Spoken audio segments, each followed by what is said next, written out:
4 subject है, ठीक है। आईपीआर है, इसके बाद है लॉ रिलेटेड टू वीमेन है, ठीक है। इसके बाद आपका लॉ ऑफ टैक्सेशन है और एक आपका एविडेंस लॉ है, ठीक है। ये 4 सब्जेक्ट आपका है। आज मैं लेने वाला हूँ इंटेलेक्चुअल प्रॉपर्टी राइट, ठीक है, आईपीआर। आईपीआर आपको बता दूं, भारत में 12 मई 2016 को अडॉप्ट किया गया था, ठीक है। ये आया था आपका WTO का जो एग्रीमेंट है ना, एक ट्रिप्स एग्रीमेंट, उसके अंदर, ठीक है। अभी देखो इंटेलेक्चुअल प्रॉपर्टी राइट क्या है, किसको बोलते हैं, ठीक है। तो इंटेलेक्चुअल प्रॉपर्टी राइट वो राइट है जो किसी के माइंड से अगर कुछ क्रिएट किया गया है, ठीक है, तो उसको बोला जाता है इंटेलेक्चुअल प्रॉपर्टी। उसके माइंड से बना है ना। Intellectual property rights are those rights that arise on the creation of a product out of one's intellectual work, ठीक है। इंटेलेक्चुअल का मतलब दिमाग से बना हुआ कोई काम, ठीक है। अकॉर्डिंग टू विपो, intellectual property rights refer to creation of the mind, ठीक है। ये जो विपो का विपो है अपना वर्ल्ड, ये है ना इंडस्ट्रियल कुछ है, विपो का फुल फॉर्म मुझे याद नहीं अभी। तो वीपो के अंदर जो इंटेलेक्चुअल प्रॉपर्टी को डिफाइन किया गया है ना, वो इस तरीके से है। अकॉर्डिंग टू विपो, intellectual property rights refer to the creation of the mind, ठीक है। आपके दिमाग से अगर कुछ बनाते हो, कुछ क्रिएट किए हो, तो उसको इंटेलेक्चुअल प्रॉपर्टी बोला जाएगा, ठीक है। Such as invention, literary work, design, symbol etcetera, ठीक है। ये होता है intellectual property. Intellectual property rights grant exclusive right to the owner or author who create any work using his mind, ठीक है। कोई भी बंदा जो मालिक हो या जिसने बनाया हो, ठीक है, जो भी हो, उसको ये जो इंटेलेक्चुअल प्रॉपर्टी राइट है उसको एक राइट ग्रांट करता है, ठीक है, जो कि एक्सक्लूसिवली उसी के लिए होता है। वो राइट उसको क्या करने के लिए अनुमति देता है? This right permit them to use the work in any of the permitted modes and the rights to prevent other from using the work without the consent of those who own these rights is an infringement of their rights and is actionable। ये जो है intellectual property right जो है, वो जो honour है, जो author है, जिसने क्रिएट किया है कुछ भी अपना दिमाग यूज करके, ठीक है, उसको ये एक्सक्लूसिव राइट देता है, ठीक है। और राइट इसको अपने प्रोडक्ट को जिस हिसाब से उसको परमिट, जो भी लॉ में परमिशन मिला है उस हिसाब से वो उसको यूज कर सकता है। और ये आईपीआर जो है इंटेलेक्चुअल प्रॉपर्टी राइट, उसको ये पावर देता है कि आपका अगर कोई आपने जो कुछ बनाया है, अगर कोई उसका आपके बिना सहमति के, ठीक है, बिना कंसेंट के अगर वो उसको यूज करता है तो उसको इन्फ्रिंजमेंट माना जाएगा और ये एक्शनेबल है, आप उसके लिए कोर्ट जा सकते हो, ठीक है। अभी देखो इंटेलेक्चुअल प्रॉपर्टी राइट जो होता है वो 2 मेन भागों में बांटा गया है, ठीक है। पहला होता है इंडस्ट्रियल प्रॉपर्टी। ये इंटेलेक्चुअल प्रॉपर्टी राइट जो है उसको 2 भागों में क्लासिफाई किया गया है मेन। एक होता है इंडस्ट्रियल प्रॉपर्टी, दूसरा होता है लिटरेरी प्रॉपर्टी, ठीक है। ये 2 मेजर भाग में बांटा गया है। अब इंडस्ट्रियल प्रॉपर्टी क्या होता है? Industrial property is related to the industry and commerce which includes patent, trademark, industrial design, geographical indication. ये जो 5 चीजें हैं वो कवर होता है इंडस्ट्रियल प्रॉपर्टी में, ठीक है। These industrial properties are also include the new and emerging firms in their respective areas। अगर इसी फील्ड में आप कुछ नया करते हो तो भी उसको इंडस्ट्रियल प्रॉपर्टी के अंदर ही कवर किया गया है। दूसरे टाइप का जो प्रॉपर्टी होता है वो होता है लिटरेरी प्रॉपर्टी, ठीक है। Literary property is related to the text, information and entertainment fields which includes copyright and related rights to copyright such as broadcasting, organization right, and performance right. ठीक है। Literary property also includes the new and emerging forms in their respective fields. तो literary work में जो है majorly copyright को deal किया गया है। इसी के अंदर कुछ राइट्स हैं जो अलग से दिए गए हैं, जैसे ब्रॉडकास्टिंग ऑर्गेनाइजेशन राइट होता है, परफॉर्मर्स राइट होता है, राइट। तो इस तरीके से मेजर दो पार्ट में बांटा है, और दो में, एक में पेटेंट, ट्रेडमार्क, इंडस्ट्रियल डिजाइन और ज्योग्राफिकल इंडिकेशन आता है, और दूसरे में लिटरेरी वर्क में कॉपीराइट आता है। ठीक है, आगे बढ़ते हैं। अब हम लोग पढ़ेंगे कि इंटेलेक्चुअल प्रॉपर्टी में मेन फॉर्म कौन कौन से हैं। ठीक है, जो हम लोग पढ़ने वाले हैं। Main form, the main forms of intellectual property are first patent, second copyright, third trademark, fourth industrial design and fifth geographical indication.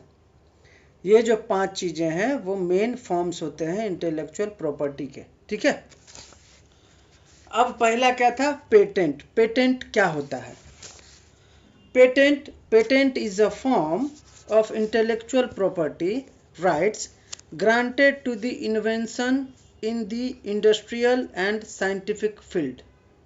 ठीक है, ये जो पेटेंट है वो एक इंटेलेक्चुअल प्रॉपर्टी राइट का फॉर्म है। ठीक है, जिसमें जो ग्रांट किया जाता है किसी को, किसी इन्वेंशन के लिए, जो किस फील्ड में किया गया हो, इंडस्ट्रियल और साइंटिफिक फील्ड में किया गया हो। ठीक है। दूसरा क्या था इसमें?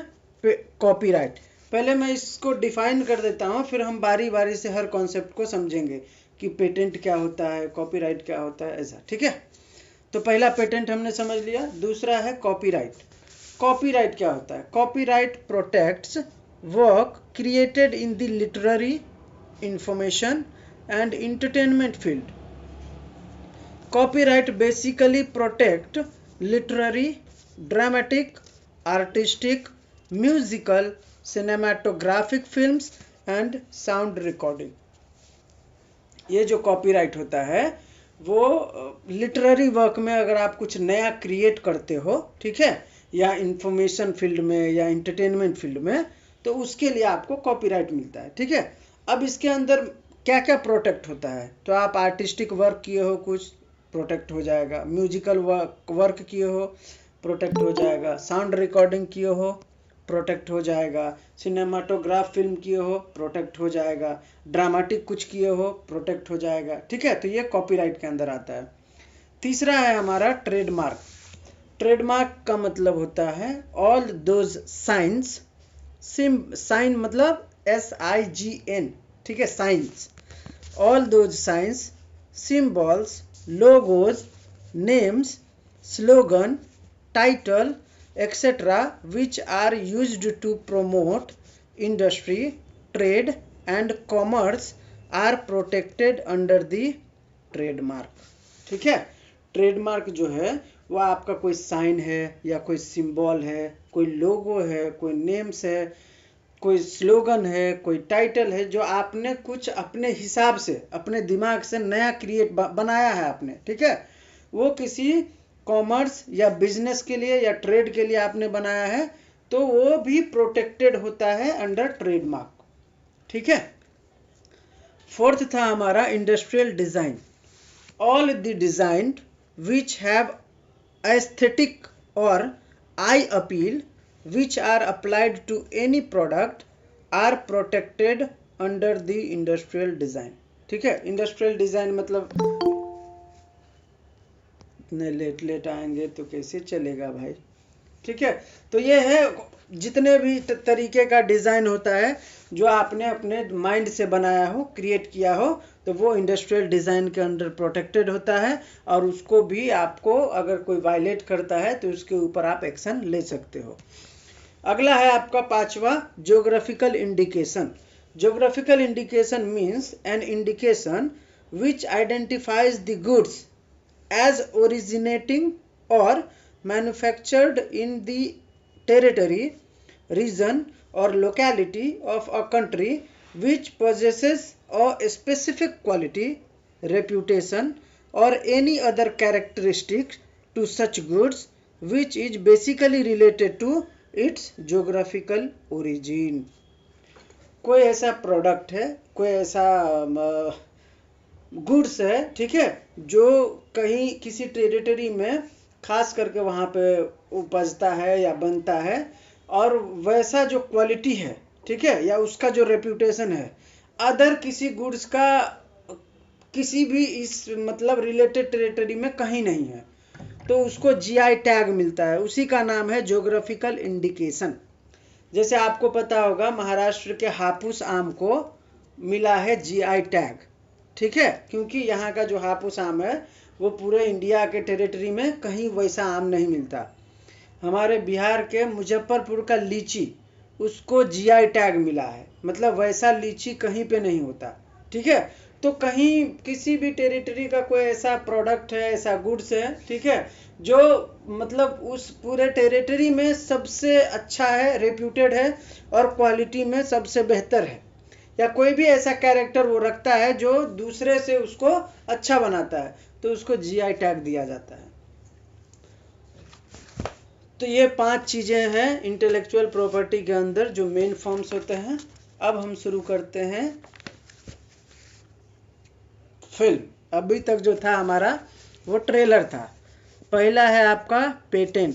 पेटेंट क्या होता है, कैसे होता है, क्यों होता है, कब होता है, सब अभी जानेंगे। देखो patent, A patent is a right. हाँ बोलिए बोलिए। एक्सक्यूज मी सर, हम लोग कौन से नोट से कर रहे हैं सर? ये नोट्स से नहीं कर रहे हैं, ये मैंने आप लोगों के पढ़ाने के लिए रफ बनाया है ताकि आप लोगों को पढ़ाऊं, ठीक है। ये बनाया नहीं है मैंने, ये सिर्फ रफली मतलब होता है ना एक कि भाई अभी भूल जाऊंगा तो लिख लो, तो ऐसा है, तो आप लोग समझेंगे नहीं। इसको मैं अगर कभी फेयर करने का मौका मिला तो मैं फेयर करके अच्छे से भेज दूंगा, बाकी ये सिर्फ पढ़ाने के लिए है, ठीक है। हाँ, पेटेंट। पेटेंट क्या होता है? Patent, A patent is a right granted by the state to the true and first inventor to make, sell or supply the subject of his invention to the exclusion of all others for a limited period। ठीक है, ये जो patent होता है वो एक right है, ठीक है, जो कि ग्रांट किया जाता है स्टेट के द्वारा। किसको? जो फर्स्ट इन्वेंटर है किसी भी गुड्स का या किसी भी ऐसा कुछ इन्वेंशन किया है उन्होंने, तो उस इन्वेंशन का अगर वो फर्स्ट इन्वेंटर है और वो ट्रू इन्वेंटर है, तो उसको ये जो राइट है वो ग्रांट किया जाता है कि आप इसको जितना चाहो और बनाओ और लोगों में दो, ठीक है। लेकिन पेटेंट एक स्पेसिफाइड पीरियड के लिए मिलता है, ठीक है। आपको पेटेंट जब यहाँ पे मैंने जो भी बताया है ना आपको, पेटेंट, कॉपीराइट या आपका जो है ट्रेडमार्क, वो लिमिटेड पीरियड के लिए है, ठीक है। ऐसा नहीं है कि अनंत साल तक आपका चलेगा। आपके दिमाग से बनाए हो ठीक है, लेकिन आपके दिमाग का लिमिटेड भी सीमित कर दिया है कि आपका इतना ही यूज होगा। तो पेटेंट जो होता है 20 ईयर के लिए मिलता है, याद रखना, पेटेंट फॉर ओनली 20 ईयर्स। आपको बता दूं, जब कोई मेडिकल का सामान बिकता है, ठीक है, जैसे कोई मेडिसिन बना, जैसे मैंने अपने दिमाग लगा के क्रोसिन बनाया, ठीक है, उस समय पे क्रोसिन का बहुत डिमांड था, मैंने बहुत दिमाग से बनाया क्रोसिन, मेरा 20 साल पेटेंट था, खत्म हो गया। अगर मैं चाहूँ तो उसको वो कर सकता हूँ रिन्यूअल, ठीक है, लेकिन फिर भी 20 साल के बाद सरकार उसको बना सकती है, सरकार के पास वो पावर है और वो हर बंदा बना सकता है। अगर 20 साल का आपको पेटेंट मिला है उसके बाद वो आ जाता है प्लेटफॉर्म, पब्लिक प्लेटफॉर्म पर, ठीक है।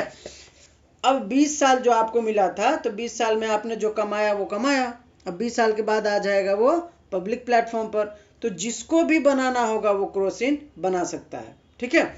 तो आपने देखा होगा कि जेनेरिक मेडिसिन बहुत सस्ते में मिलता है, ठीक है।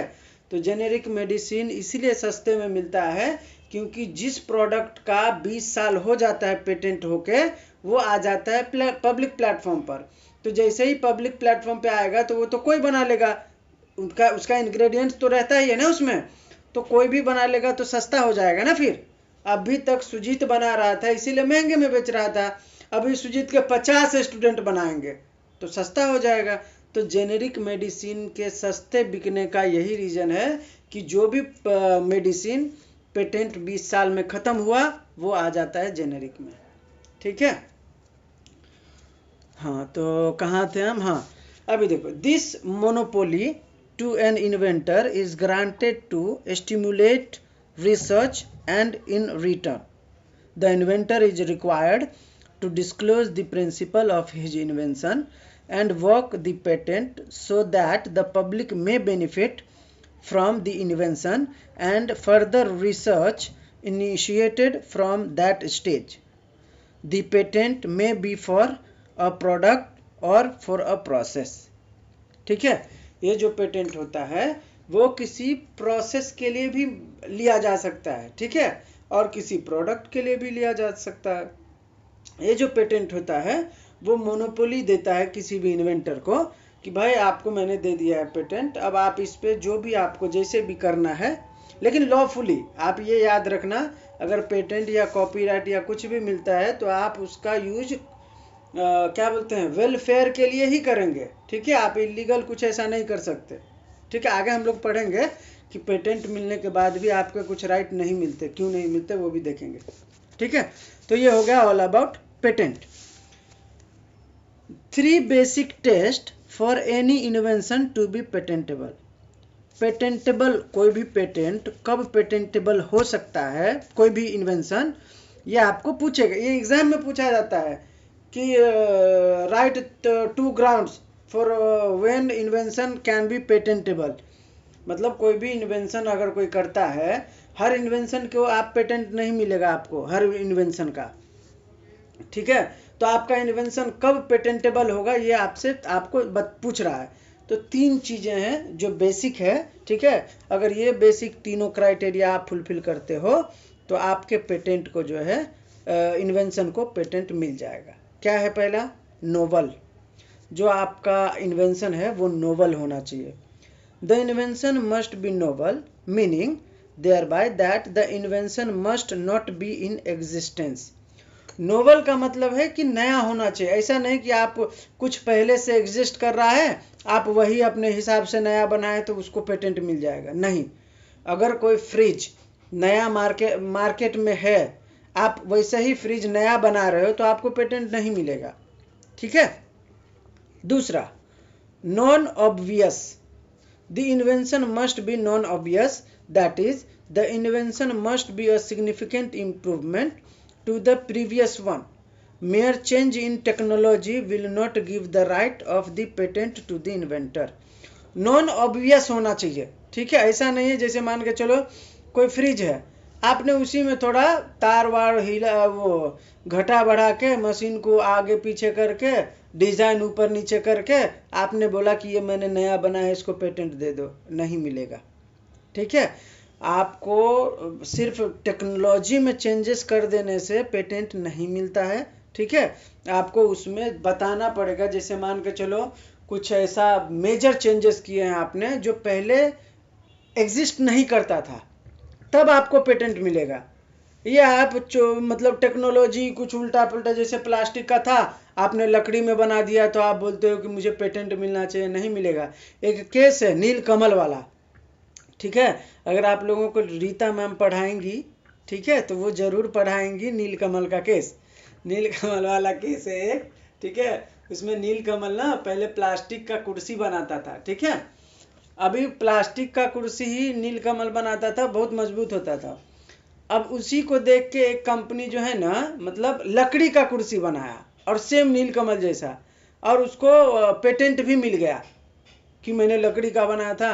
तो नीलकमल ने उसको चैलेंज कर दिया, ऐसे कैसे, अरे मैं तो प्लास्टिक में बनाया था ना, अब लकड़ी में बनाया तो क्या हो गया, मेरे जैसा ही सेम बना दिया है।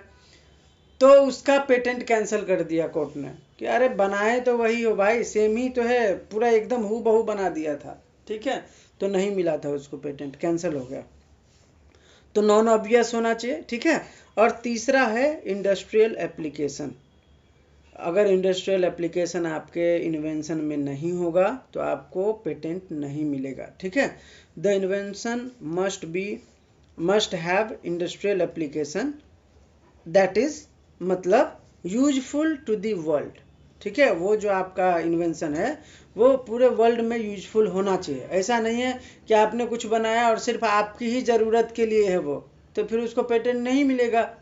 उसका इंडस्ट्रियल एप्लीकेशन होना चाहिए, लोगों को वो यूज में आना चाहिए। सिर्फ आपके यूज के लिए कुछ बनाया हो तो उसका पेटेंट नहीं मिलेगा। ठीक है, तो उसका इंडस्ट्रियल एप्लीकेशन होना ही चाहिए। ठीक है, तो पहला नोवल, दूसरा नॉन ऑब्वियस और तीसरा इंडस्ट्रियल एप्लीकेशन होना चाहिए।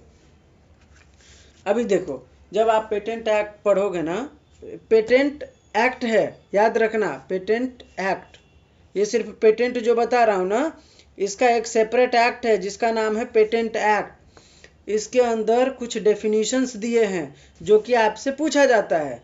अभी इम्पोर्टेंट डेफिनेशन जो है आपको सेक्शन 2 में दिया गया है पेटेंट एक्ट के। ठीक है, कुछ मेजर डेफिनेशन है जो मैं अभी पढ़ने जा रहा हूँ, तो आप लोग अच्छे से समझना। डेफिनेशन का क्लॉज पढ़ोगे आप सेक्शन 2 में, तो सबसे पहला पूछा है कि पेटेंट क्या होता है। ठीक है, आपसे पूछा जाएगा 2 मार्क्स के लिए, डिफाइन पेटेंट। ठीक है, तो सबसे पहला है, a patent is an exclusive right granted for an invention which can be a product और अ प्रोसेस। ठीक है, पेटेंट जो है एक एक्सक्लूसिव राइट ग्रांट करता है, किसको? इन्वेंटर को। किसके लिए? इन्वेंशन के लिए। ठीक है, वो इन्वेंशन क्या हो सकता है? तो वो इन्वेंशन किसी प्रोडक्ट का हो सकता है या कोई प्रोसेस हो सकता है। ठीक है, दूसरा है डेफिनेशन में इन्वेंशन, आपसे पूछा जा सकता है डिफाइन इन्वेंशन। ठीक है, invention is a new product or process involving an inventing step and capable of industrial application. Invention का मतलब होता है कि आपने कुछ नया प्रोडक्ट बनाया है। ठीक है, या कोई आपका कुछ ऐसा प्रोसेस है जिसमें इन्वेंटिव स्टेप थे। ठीक है, कि पहले मैंने ये किया, फिर हमने वो किया, फिर हमने ये किया।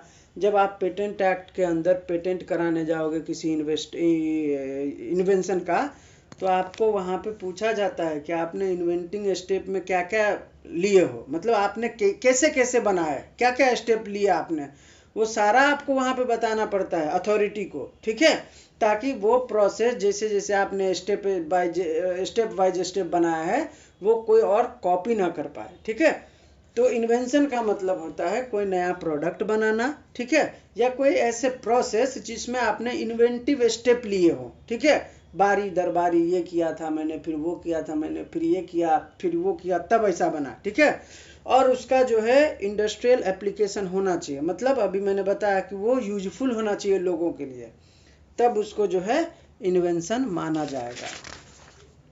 अगला है डिफाइन इन्वेंटिव स्टेप। आपसे पूछा जाएगा, मैं सिर्फ डेफिनेशन पढ़ रहा हूं, आपसे पूछा जाएगा ऐसा कि डिफाइन इन्वेंटिव स्टेप्स। पहला है आपका इन्वेंटिव स्टेप।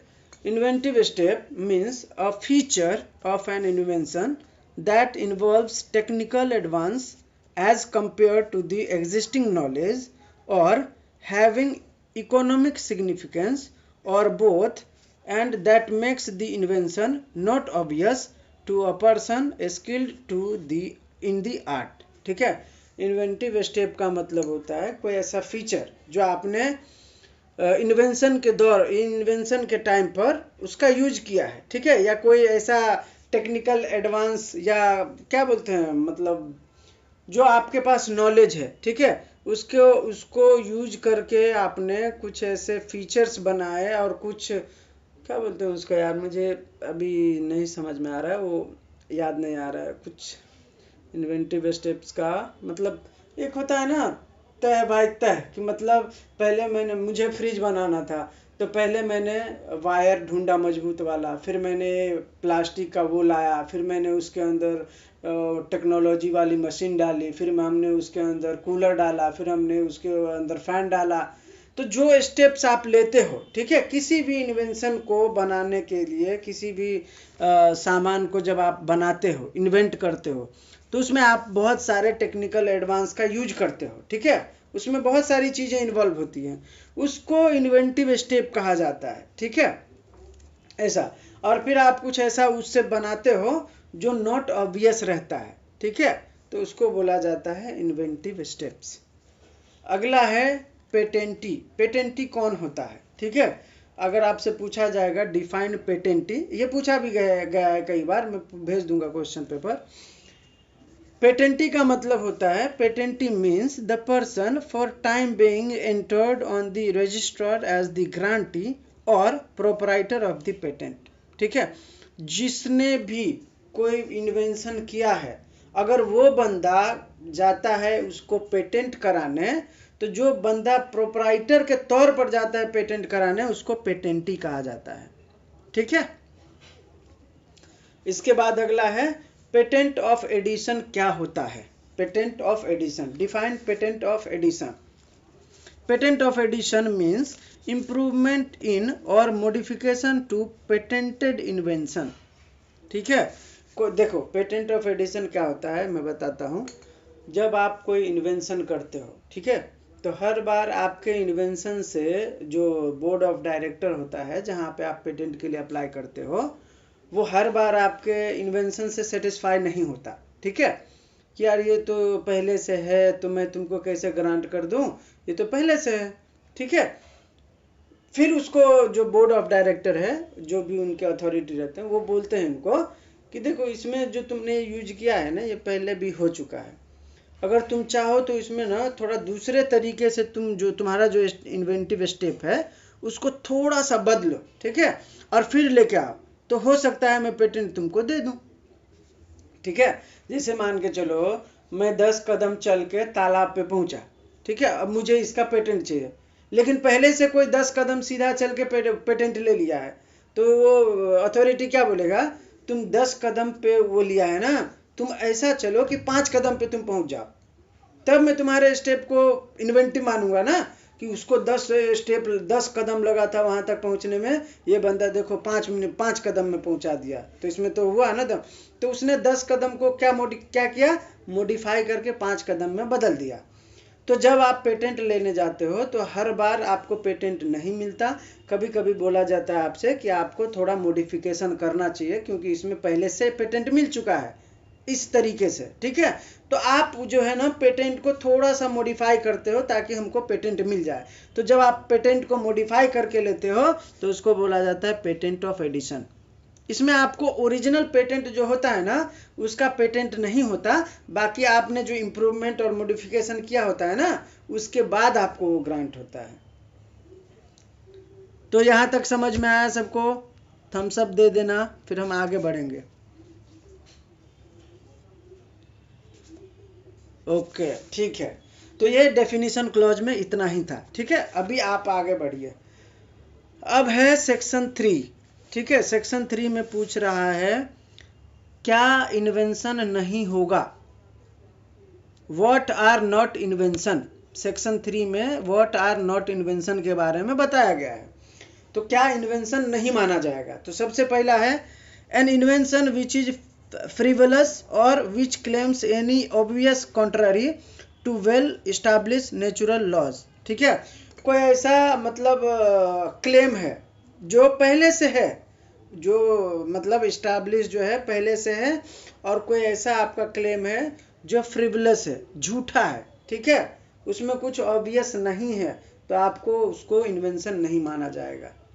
ठीक है, दूसरा है an invention the primary or intended use of which would be contrary to law or morality or injury to the public health। आपने कुछ ऐसा इन्वेंट किया जो पब्लिक हेल्थ के जो अनुसार है वो फिट नहीं बैठ रहा है, उससे लोगों के जो है हेल्थ खराब हो सकते हैं, या पब्लिक मोरालिटी जो होता है ना उसके मतलब विपरीत है, और जो हमारे इंडियन लॉज हैं उसके भी अगेंस्ट है वो। ठीक है, तो ऐसे इन्वेंशन को इन्वेंशन नहीं माना जाएगा। तो इन्वेंशन नहीं माना जाएगा तो मतलब पेटेंट नहीं मिलेगा, सीधी बात है। ठीक है, तीसरा an invention that are a mere discovery of something that are already exist in nature. ठीक है, कोई ऐसा आपने डिस्कवरी किया है, ठीक है, जो पहले से ही है। ठीक है, जैसे मान के चलो मुझे एक ऐसा मतलब कीड़ा मिला जो मैंने पहले कभी नहीं देखा था, अरे तुमने नहीं देखा था ना, लेकिन ये पहले से है, बाकी सब ने देखा था। तो ऐसा कुछ डिस्कवरी आपने किया है जो कि पहले ऑलरेडी एग्जिस्ट इन नेचर। हमारे जो नेचर है, हमारा जो सोसाइटी है, हमारा जो ये क्या बोलते हैं भौगोलिक ढांचा है हमारे देश का, यहाँ पे पहले से वो एग्जिस्ट करता है। ठीक है, तो आपके उस डिस्कवरी का इन्वेंशन नहीं माना जाएगा। ठीक है, अब आगे बढ़ेंगे। क्या पेटेंट नहीं हो सकता? ठीक है, अभी हमने समझा कि क्या इन्वेंशन नहीं माना जाएगा। अब हम पढ़ने वाले हैं कि क्या पेटेंटेड नहीं हो सकता। यह आपसे पूछा जाएगा 6 मार्क्स के लिए। ठीक है, कि what can not be patented, explain. तो आपको बताना पड़ेगा। ठीक है, देखो क्या क्या आप पेटेंट नहीं कर सकते। Atomic energy related invention. Atomic energy जैसे बम, गोला बारूद बनाते हैं ना, वो मिसाइल, तोप, ऐसा अगर उस टाइप का कुछ आपने बनाया है, इन्वेंशन किया है, तो उसको आप पेटेंट नहीं करा सकते। दूसरा, एग्रीकल्चर रिलेटेड, वो कृषक वाला किसान का होता है ना, एग्रीकल्चर वाला, अगर आप उससे रिलेटेड कुछ भी बनाते हो तो आपको उसको पेटेंट नहीं करा सकते। तीसरा, मैकेनिकल एंड सर्जिकल। ठीक है, मैकेनिकल और सर्जिकल जो भी इक्विपमेंट होते हैं ना, अरे वो जो सुई देने का मशीन है, या किसी का पाँव दबाने का मशीन है, या एक्सरे का मशीन है, जो भी मैकेनिकल और सर्जिकल में यूज होता है हॉस्पिटल वगैरह में, उसको आप पेटेंट नहीं करा सकते। चौथा, इन्वायरमेंट रिलेटेड। ठीक है, वातावरण से रिलेटेड जो भी आप बनाते हो, इन्वेंशन करते हो, उसका पेटेंट आपको नहीं मिलेगा। अगला है रीअरेंजमेंट। आपने मतलब कोई ढांचा था, उसको पहले था, मान के चलो कोई ढांचा कि 1 2 3 4 5 करके ऐसा लगाया हुआ था, अब आपने उल्टा लगा दिया है और आप बोलते हो ये इन्वेंशन हो गया। ऐसे थोड़ी होता है।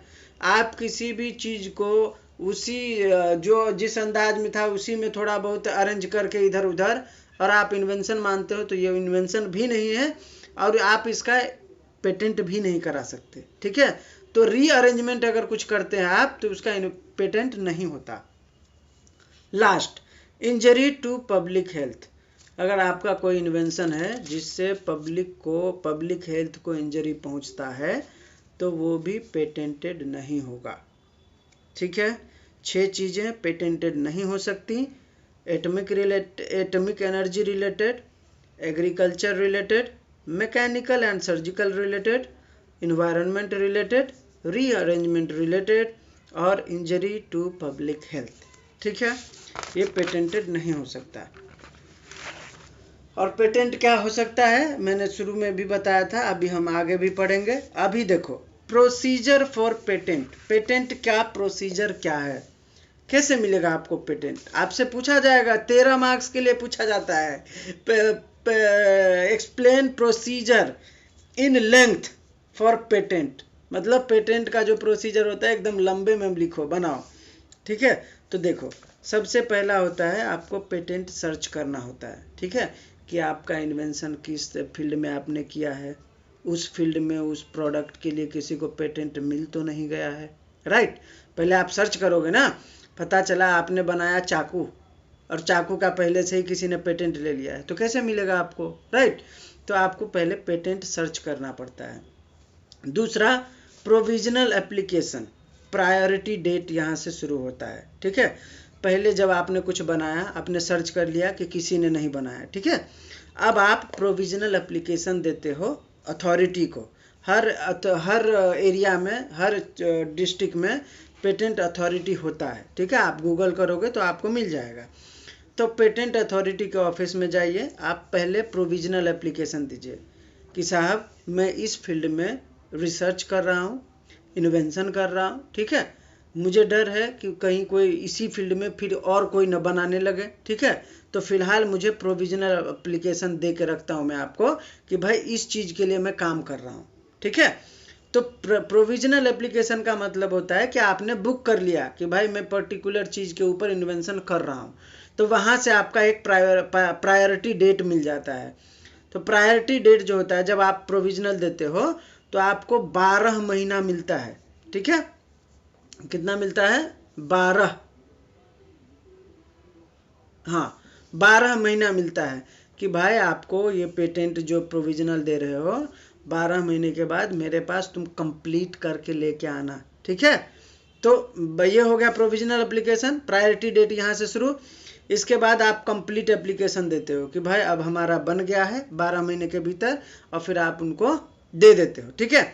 अब होता है कंप्लीट एप्लीकेशन दे दिया आपने, अब होता है रिक्वेस्ट फॉर एग्जामिनेशन कि भाई मैंने जो इन्वेंशन किया है आप उसका एग्जामिन कर लो। एग्जामिन का मतलब क्या होता है, वो जो अथॉरिटी होता है वो चेक करेगा कि आपका जो क्या बोलते हैं इन्वेंशन है वो इलीगल तो नहीं है, उसमें कोई कुछ गलतियां तो नहीं है, ठीक है, वो पेटेंटेबल है या नहीं है, जो भी उनके अथॉरिटी जांच करने वाले हैं वो एग्जामिन करेंगे, ठीक है। इसके बाद उसका होता है पब्लिकेशन, ठीक है। पब्लिकेशन का मतलब उनके जो ऑनलाइन साइट होते हैं उसके ऊपर अपलोड कर दिया जाता है कि भाई ये नया पेटेंट के लिए आया है। अगर किसी को ऑब्जेक्शन हो, मतलब किसी ने पहले से बना रखा हो या किसी ने इसके ऊपर काम करना शुरू किया हो या किसी भी तरीके से अगर किसी को ऑब्जेक्शन रहेगा, ठीक है, तो उसके लिए पब्लिकेशन किया जाता है कि भाई किसी को कोई दिक्कत हो, उसको पेटेंट मिल रहा है तो आके अपना दिक्कत जाहिर करना, ठीक है। तो पब्लिकेशन हो गया। अब किसी ने देखा, उसको लगा कि यार ये तो मैंने पहले से बनाया है और मुझे पेटेंट मिला है तो ये कैसे फिर से जा सकता है, तो अगर मुझे ऑब्जेक्शन रहेगा तो मैं जाऊंगा और ऑब्जेक्शन वहां पे रेज करूंगा।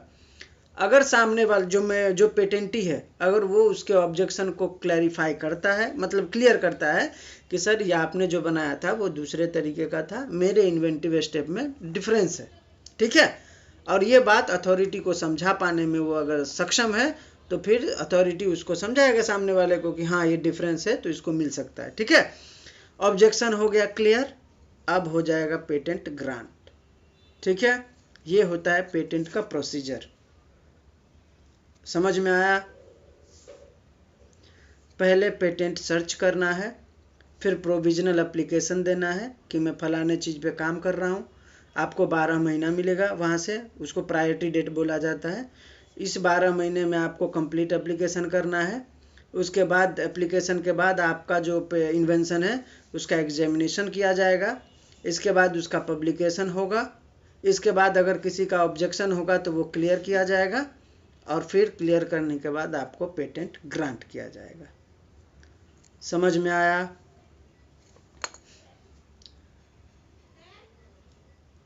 थम्स अप दे दो फटाफट तो आगे बढ़े, क्योंकि हमारा 1 घंटा में अभी 15 मिनट बच गए हैं, ठीक है। अभी देखो, पेटेंट तो आपको मिल गया, अगर किसी को अपोज करना होता तो कैसे कर सकता था?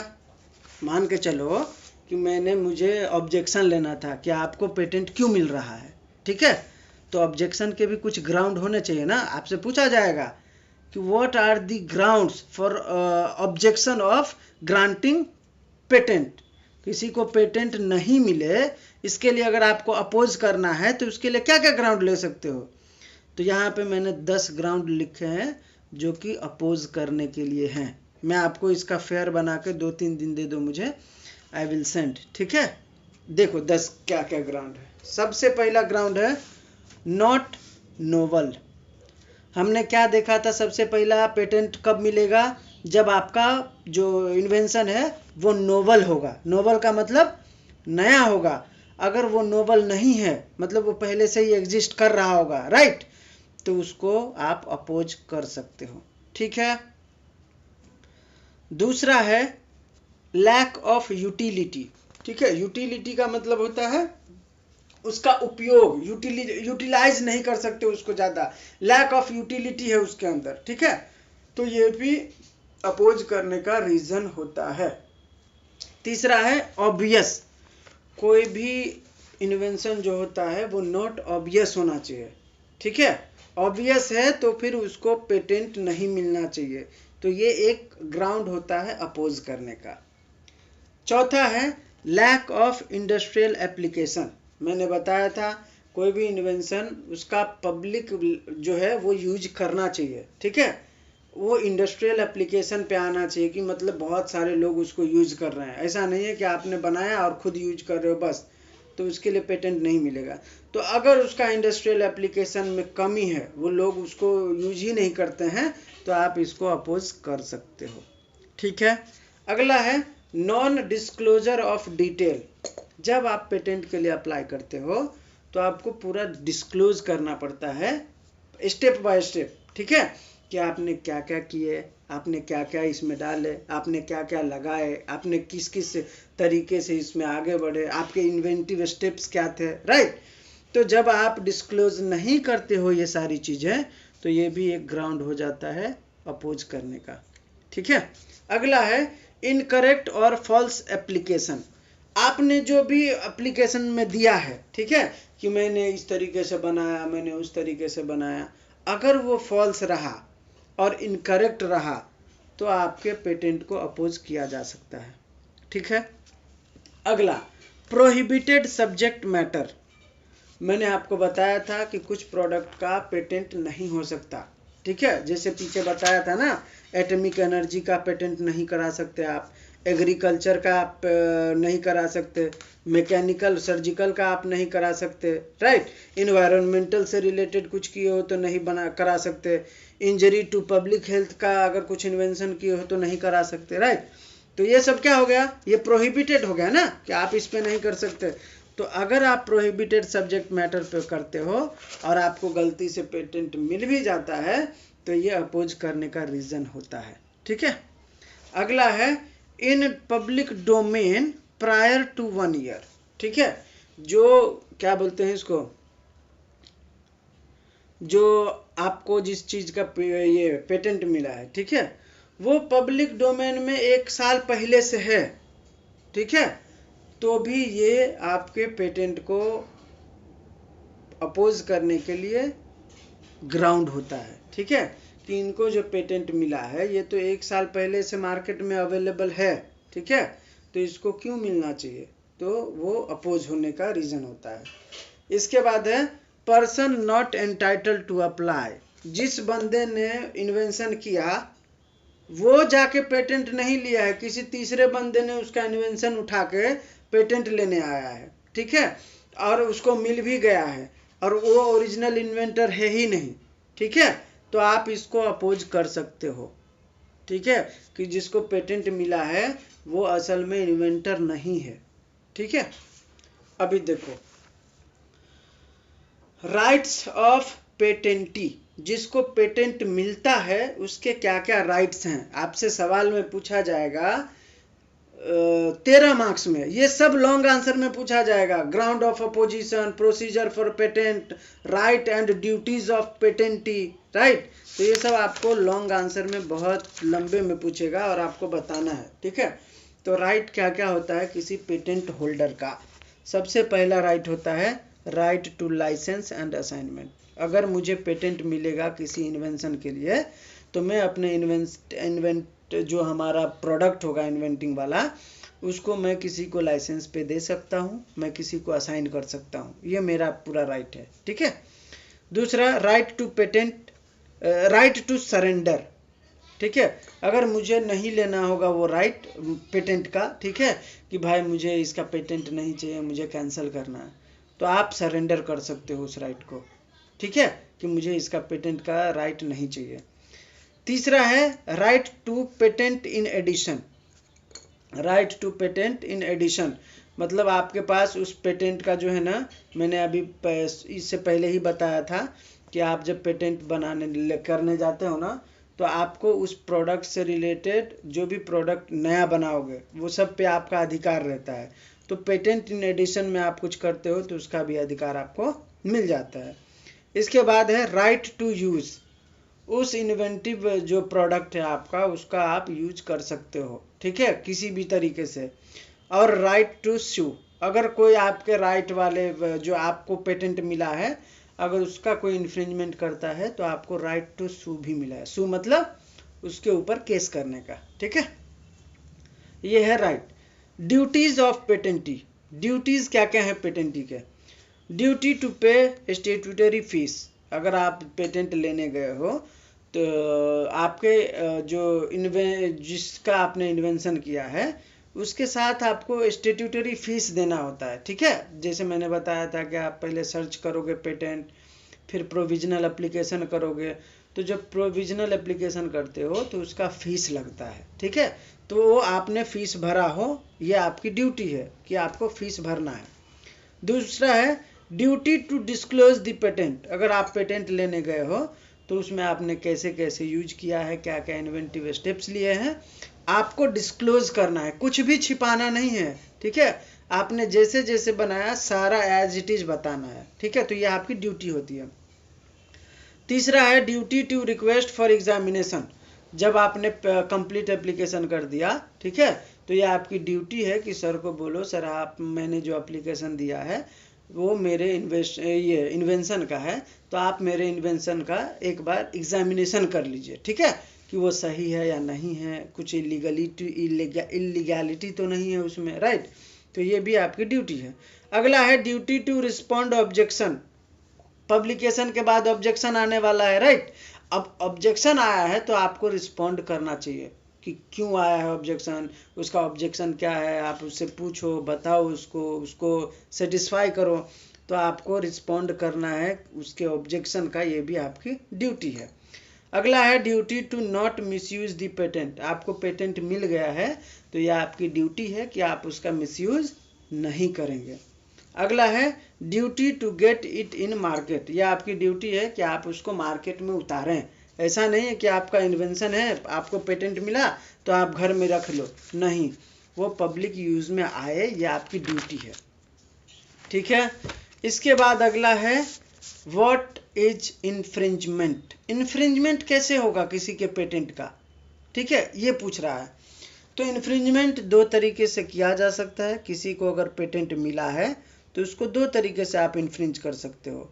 सबसे पहला होता है डायरेक्ट, दूसरा होता है indirect. whoever without authority makes, uses, offer to sell or sells any patented invention during the term of patent। किसी को भी पेटेंट मिलता है 20 साल के लिए, 20 साल के अंदर किसी भी बंदे ने आपसे बिना अथॉरिटी लिए, बिना परमिशन लिए उसको रीमेक किया, उसका यूज किया, उसको बेचा, तो ये डायरेक्ट इन्फ्रिंजमेंट में आता है, ठीक है। दूसरा, whoever actively induces or sells a component used in a patented work, product or process is indirect। ठीक है, आपने कुछ ऐसा इन्वेंशन किया था, आपके इन्वेंशन वाले प्रोडक्ट को किसी और प्रोडक्ट में मिक्स करके इनडायरेक्टली अगर किसी से बेचता है तो उसको बोला जाता है इनडायरेक्ट इन्फ्रिंजमेंट, ठीक है। अभी देखो, what act do not amount to infringement. अब आप उसके पेटेंट के साथ कब कब क्या क्या करोगे जो इन्फ्रिंजमेंट माना नहीं जाएगा, ठीक है। आप किसी के प्रोडक्ट को जो पेटेंटेड है आप उसका इस्तेमाल कर सकते हो, लेकिन कब कब वो इन्फ्रिंजमेंट में नहीं आएगा, तो लिख लीजिए या सुन लीजिए। Fair use, that is review और फॉर रिपोर्टिंग। अगर आप किसी को रिव्यू देने के लिए या आप न्यूज़ रिपोर्टर वाले हो तो रिपोर्टिंग करते समय, ठीक है, अगर किसी के पेटेंटेड प्रोडक्ट का यूज करते हो तो उसको इन्फ्रिंजमेंट नहीं माना जाता, ठीक है। दूसरा है रिसर्च एंड एक्सपेरिमेंट। मैं साइंटिस्ट हूँ, ठीक है, मुझे रिसर्च करना है या मैं किसी एक्सपेरिमेंट के लिए किसी के पेटेंटेड प्रोडक्ट का उसके बिना परमिशन के यूज कर रहा हूँ तो वो इन्फ्रिंजमेंट में नहीं आएगा। तीसरा, गवर्नमेंट यूज। सरकार को अगर किसी ज़रूरत के समय किसी के पेटेंटेड प्रोडक्ट का इस्तेमाल करना है, ठीक है, और वो बिना अथॉरिटी लिए उससे करता है तो भी वो इन्फ्रिंजमेंट नहीं माना जाएगा। चौथा है पेटेंट एक्सपायरेशन। पेटेंट 20 साल के लिए मिलता है, अगर पेटेंट 20 साल में ख़त्म हो गया तो एक्सपायर हो गया। अब उसके बाद अगर कोई उसको यूज करता है तो वो इन्फ्रिंजमेंट नहीं माना जाएगा। अगला है इनवैलिडिटी ऑफ पेटेंट। पेटेंट किसी को मिला था लेकिन वो इनवैलिड हो गया, किसी भी रीजन से मान के चलो किसी ने ऑब्जेक्शन लिया होगा तो उसका कैंसिल हो गया होगा, ठीक है, या किसी के प्रोडक्ट का जो है नकल किया होगा तो इनवैलिड हो गया होगा। इनवैलिड होने के तो बहुत सारे रीज़न हैं। अगर वो किसी तरीके से पेटेंट इनवैलिड हो गया तब आप उसका यूज करते हो तो वो इन्फ्रिंजमेंट नहीं माना जाएगा, ठीक है। लास्ट है first sale doctrine. First sale doctrine का मतलब है कि मुझे पेटेंट मिला, ठीक है, किसी इन्वेंशन का, मैंने वो किसी को बेच दिया। अब मैंने जिसको बेचा है अब उसके पास पूरा अधिकार आ गया उसको बनाने का वो बेचने का, ठीक है। तो अगर वो बंदा जिसको मैंने बेच दिया है अपना इन्वेंशन, ठीक है, अपना पेटेंट, वो बंदा अगर कुछ करता है तो आप उसको ये इन्फ्रिंजमेंट नहीं बोल सकते, ठीक है, क्योंकि आपने उससे सेल कर दिया था। तो ये है कुछ एक्ट जो इन्फ्रिंजमेंट में नहीं आते हैं, ठीक है। अभी रेमेडी क्या होगा? किसी के पेटेंट का अगर आप इन्फ्रिंजमेंट करते हो तो इसका रेमेडी क्या है? तो इसका रेमेडी आप दो तरीके से ले सकते हो, या तो आप सिविल सूट फाइल कर लो या आप क्रिमिनल में जाओ, ठीक है। सिविल सूट में आप तीन तरीके से जा सकते हो। सिविल में आप इंटरिम इंजंक्शन के लिए जा सकते हो, आप अकाउंट ऑफ प्रॉफिट के लिए जा सकते हो, या आप डैमेजेस लॉस के लिए जा सकते हो, ठीक है। इंटरिम इंजंक्शन का मतलब होता है कि आपका जो प्रोडक्ट है उसको वो ना बनाए, ना कॉपी करे, ना बेचे, ना वो रखे, ऐसा आप कोर्ट से अनुमति मांगते हो और कोर्ट उसके ऊपर इंटरिम इंजंक्शन लगा देता है, मतलब उसको रिस्ट्रेन कर देता है कि अब जो आप कर रहे थे अब वो आप अभी फ़िलहाल नहीं करोगे, तो इंजंक्शन हो गया। दूसरा है अकाउंट ऑफ प्रॉफिट, मतलब उसने जो भी कमाया होगा, ठीक है, मेरे प्रोडक्ट से मुझे उसके प्रॉफिट का हिस्सा चाहिए। या तीसरा डैमेजेस, आपको जितना नुकसान हुआ है उसके कॉपी करने से आप उसका नुकसान भरपाई करा सकते हो। ये सिविल में आपके पास रेमेडी है। क्रिमिनल में क्या कर सकते हो? क्रिमिनल में imprisonment not less than 6 months which may extend to year and fine up to 2 lakhs। 50,000 से 2 लाख तक का आप जुर्माना उससे वसूल सकते हो और जेल उसको 6 महीने से 2 साल तक का भेज सकते हो, क्रिमिनल में पहला।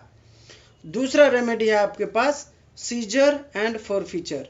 उसने जो भी प्रोडक्ट बनाए आपके गैर हाजिरी में, आपके बिना अथॉरिटी के, उसको सीज करिए और उसके पूरे प्रॉपर्टी को जहाँ पे वो बन रहा था उसको सीज करके बेच डालो और पैसा ले लो, फॉरफीट कर दो उसको, ठीक है। तो ये सीजर और फॉरफीचर आपका है। अभी आपसे पूछा जाएगा पेटेंट के लिए लैंडमार्क केस का नाम बताएं, तो धनपत सेठ, मैं इसी केस का जिक्र कर रहा था शुरू में, धनपत सेठ वर्सेस नीलकमल प्लास्टिक। इसी केस में वो जो बताया था ना प्लास्टिक वाला, यही केस में है। तो इस केस में क्या हुआ था, मैंने बताया ही था आप लोगों को, प्लास्टिक और लकड़ी का अंतर था, ठीक है।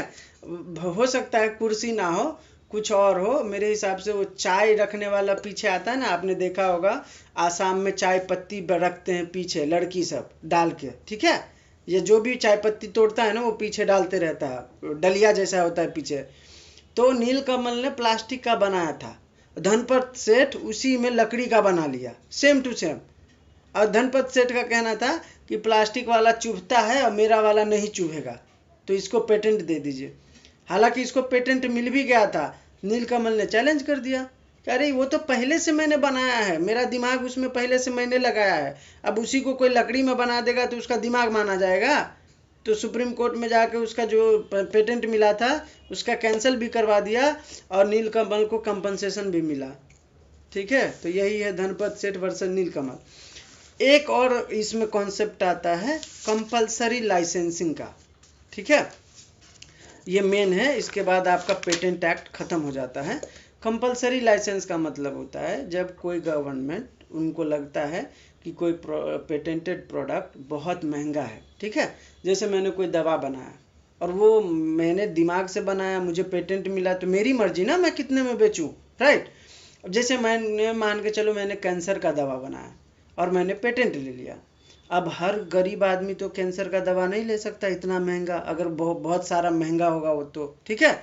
तो सरकार क्या करता है, जो पेटेंट ऑनर होता है उनसे उनको कोई मतलब नहीं होता। अगर गवर्नमेंट को लगता है कि ये जो कैंसर का पेटेंट लिया है दवा का, ये कैंसर का पेटेंट का जो दवा है अगर मैं बनाऊं और मैं गरीबों में बांटूं तो बहुत सारे लोगों का जान बच जाएगा। जो अमीर है वो तो ले रहा है, लेकिन जो गरीब है उसके लिए तो सरकार जो है, गवर्नमेंट जो है, वो पेटेंट ऑनर के बिना परमिशन के किसी पेटेंटेड प्रोडक्ट का मैन्युफैक्चर करती है, प्रोड्यूस करती है और वो लोगों में बांटती है, ठीक है। तो उसको बोला जाता है कंपलसरी लाइसेंसिंग। ये आपका पेटेंट एक्ट यहाँ पे हो जाता है खत्म। किसी को कोई डाउट हो तो पूछिए, बोलिए।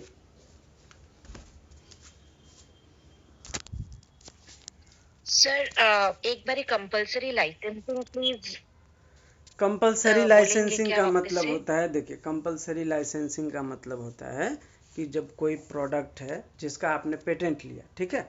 अब पेटेंट लिया है तो आप अपने हिसाब से उसका रेट रखोगे, राइट। लेकिन हर गरीब आदमी उस पेटेंटेड प्रोडक्ट को इस्तेमाल नहीं कर सकता। गवर्नमेंट को लगता है कि ये जो पेटेंट लिया है इसके ऊपर अगर मैं कुछ मतलब ऐसे प्रोडक्ट बना के गरीबों के लिए ज़रूरी है, ठीक है, तो वो किसी भी बंदे को उसका पेटेंट का राइट दे देगा और बोलेगा आप मैन्युफैक्चर करो, प्रोड्यूस करो और मुझे दो क्योंकि मुझे गरीबों में बांटना है, ठीक है। तो इसको बोला जाता है कंपलसरी लाइसेंसिंग। मतलब सरकार पेटेंटेड ऑनर से बिना पूछे उसके प्रोडक्ट को प्रोड्यूस करती है और बांटती है, ठीक है। तो इसको बोला जाता है कंपलसरी लाइसेंसिंग। तो ये पेटेंट एक्ट हो गया। अभी हम लोग जो शुक्रवार को करेंगे वो कॉपीराइट और ट्रेडमार्क। पेटेंट थोड़ा लंबा है, कॉपीराइट और ट्रेडमार्क जो है ना इसके मुकाबले थोड़ा छोटा छोटा है, तो हम लोग अगले वाले में उसको पूरा कवर कर लेंगे, ठीक है। तो उम्मीद है सबको समझ में आया हो। किसी को डाउट हो तो पूछ लीजिए। सर ये जो हमने किया ये तो अभी कहता है कि याद तो रहेगा नहीं, तो उसका रिलेटेड स्टडी मटेरियल मैं भेज दूंगा, ठीक है। मुझे 1-2 दिन दे दीजिए। मैंने ये रफ बनाया था क्योंकि मुझे लेक्चर लेना था, ठीक है। तो ये थोड़ा मैं फेयर में बना लूँ तो आप लोगों को भेज देता हूँ 1-2 दिन में, ठीक है। तो हम लोग बाय द टाइम कहाँ से पढ़ेंगे? क्या वाला ठीक है? देखो मैं जो बता रहा हूँ ना, अगर जिस जिस हिसाब से मैंने अभी बताया, ठीक है, तो आप पूरा पेटेंट आपका खत्म हो गया। पेटेंट एक्ट जब पढ़ोगे ना तो इससे ज़्यादा कुछ भी नहीं है, ठीक है। तो ये पेटेंट एक्ट खत्म हो गया। परसों मैं बताऊंगा आपको कॉपीराइट और ट्रेडमार्क, और मैं तीनों का साथ में ही भेज दूंगा, ठीक है। जो मैंने रफ बनाया है ना मैं साथ में तीनों का शुक्रवार को, चाहिए तो मैं मॉर्निंग में ही भेज दूंगा, आप लोग शाम में पढ़ लेना, ठीक है, जब मैं पढ़ाऊंगा तो, ठीक है। या शाम में पढ़ा के आपको, हाँ हाँ।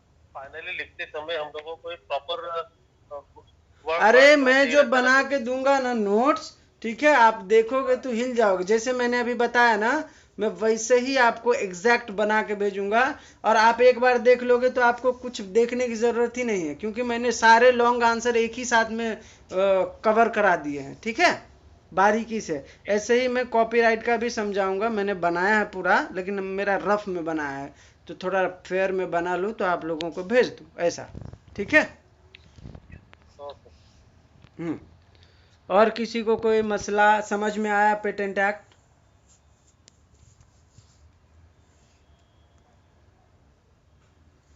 ठीक है, मिलते हैं हम लोग शुक्रवार को 10 बजे, आप लोग आ जाइएगा, ठीक है।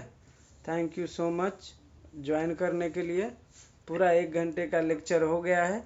किसी को अगर जो भी नहीं आए हैं मैंने सेव किया था, ठीक है, मैं यूट्यूब पे अपलोड नहीं करूँगा, ठीक है। वीरेंद्र सर बोले मेरा नाम आ जाए। अगर यूट्यूब पे अगर वीरेंद्र सर आपका नाम हटा पाऊँ तो डाल सकता हूँ क्या?